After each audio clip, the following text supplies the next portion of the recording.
dhismaha wadada Ceerigaabo oo hore madaxweynaha Soomaaliland xariga uga jaray xilligii uu socdaalka ku marayay gobolada bariga Soomaaliland ayaa maanta ka bilowday kantaroolka galbeedka ee magaalada Ceerigaabo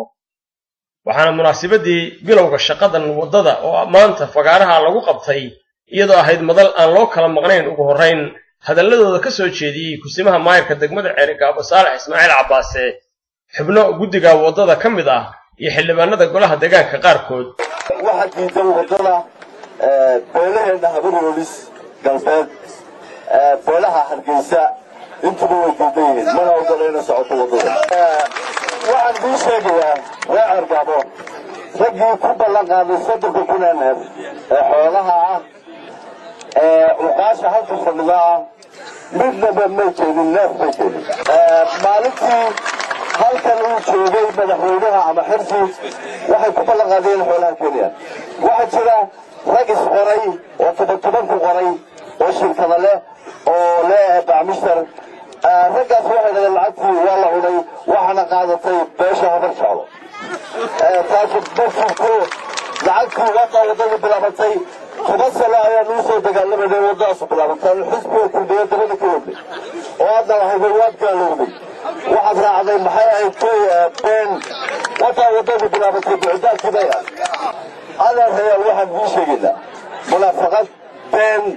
واحد وفلمات وضلوا التنفيذ ما إلى العدل كهسوا أو كهضوا ما إلى البول شغل برساب كيبي هي منافقات هي الروادين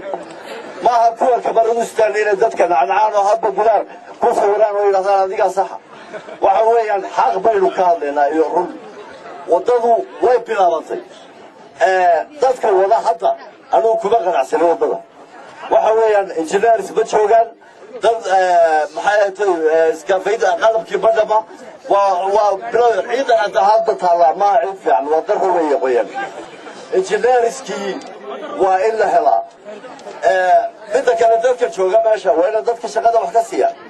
tarawalintii Hargeysa laga keenay administratorska Hargeysa laga keenay باش بشركات شيلها باتر بيضاس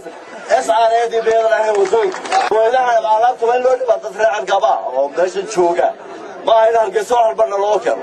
وحكة عضا حبلها غير عرقابو أيان كنتي عرقابو وحن الله شقيننا وضنا وفودة تبي والله شقيننا إنكستون ما أنت شعلان لها إن هل كان أي كم غضان رجي وددوا سهل قبي